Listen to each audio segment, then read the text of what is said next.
The first time I really experienced fear was when I first went on an airplane.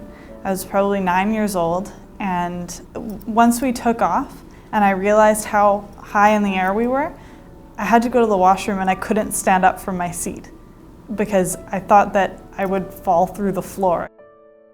My name is Ruth Ann, and I have two specific phobias. One is a fear of heights, and the other is a fear of enclosed spaces. I've never had a bad experience in an elevator ever. I just feel very uncomfortable knowing that I can't get out when I want to get out. When I'm faced with the fear of heights or of claustrophobia, I feel paralyzed. I feel like I can't move, I can't do anything to help myself if I fall or if I'm stuck.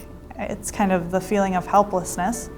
And that comes with accelerated heart rate. I'll get all clammy, my hands will get sweaty, my feet will get sweaty. I'll get really, really hot, and then once I'm relieved of the stress, I'll get super cold and shaky. So it's all really physical. People use the term phobia very, very casually, but in reality a phobia is a problem where you're anxious about a particular situation and it causes so much difficulty in your life that you have a lot of distress or a lot of interference with your functioning. It turns out that phobias and specific phobias cause more interference than expected with people actually, and they're again very common.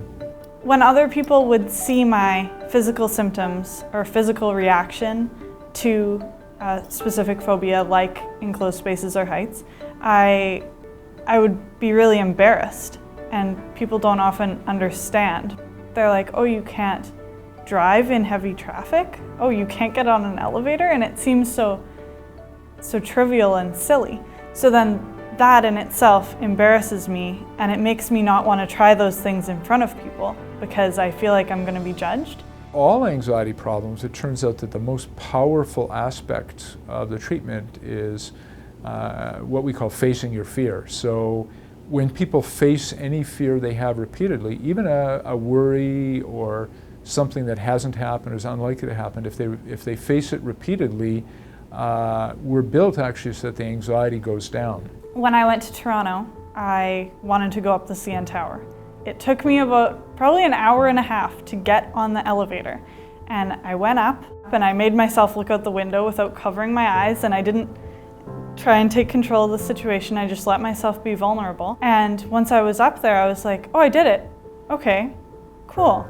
And now every time I get in an elevator, it's like, well, if you could go up the CN Tower, you can get in this 6th floor elevator. Getting through a fear is facing it. Once you face it and realize that you can do it, makes you so much less afraid of it. Part of my job as a psychologist is to help people break these problems down into gradual steps so it's not overwhelming to them to face their fear. You want to make it comfortable for them so that they can see progress and make a commitment to take on the treatment. I've realized that if you don't go through anxiety, there's no other way around it. I think the best help that I ever got was just talking out loud to someone who understands. You realize that everything is validated and that you're not crazy and that you'll be fine. Just trying means you're going somewhere.